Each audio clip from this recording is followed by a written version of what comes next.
Hey guys, this is Yosh, and I wanted to break down a tokenomics example because I just released a blog on kind of understanding tokenomics 101, the supply and the demand, and Developer DAO just released a token 2 days ago. Developer DAO is a DAO of training people to be Web3 developers, so I thought this would just be a good use case to dive really quickly on the 101 of how you want to look at a token.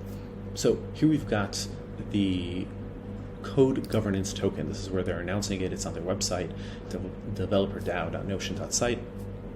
And the first thing we want to look at is, why are they launching the token? What's the purpose? What's the reason behind it? And it's right here in the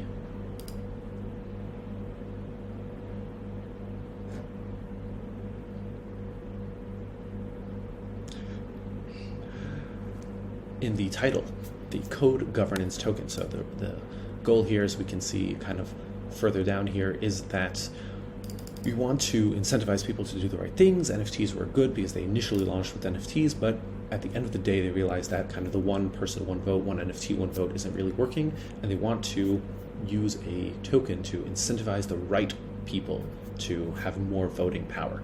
So the idea here is we'll give a token and we'll distribute it to people who are more focal points in the community, and they'll be able to impact things greater. And so that's the code token. And the first thing, after you understand like why is there a token, in this case it's for governance, it's looking at two factors: supply and demand.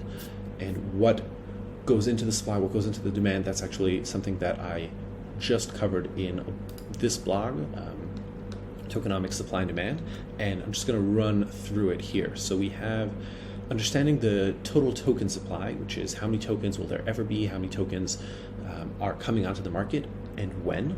And for this is pretty simple, right? So there will be 10 million tokens at launch. Now, it's important to say this is not a hard cap, and if you skip over to the contract details over on Etherscan, you can actually see that there is no total supply cap coded into the contract address, and you can actually see the contract details right here in Etherscan under the contract. So if you know where to look, you can find it. There is no hard cap here. So that's the first question to address. The other thing to realize is what the distribution is. Okay, so while they're not saying there will be inflation in the future, you can reasonably assume that if they need to, they will mint more tokens. Now, here's the breakdown. So 50% goes to the Developer DAO treasury, 25% goes to members, 10% go to founding team and advisors and a scholarship pool, 10% go to early contributors, and 5% go to Gitcoin grants.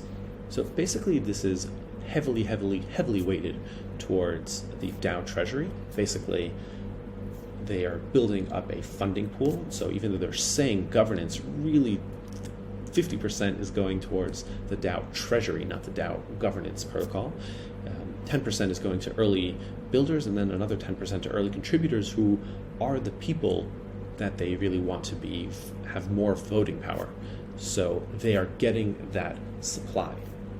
Now, this is why it's really important to understand the supply dynamics, because there is no lockup here, there's no vesting. So there's just 10 million tokens that are entering the market.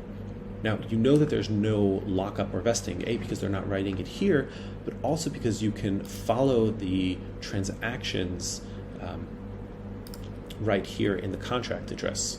So if we go to the contract, and we go to the transactions, and we want to see the first transactions that happened, we can start following that money.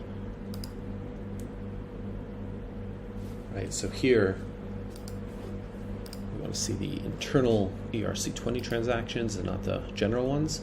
And here we go, right? So 2 days ago, 21 hours ago, 6.6 million tokens left the original contract and went to the DAO treasury.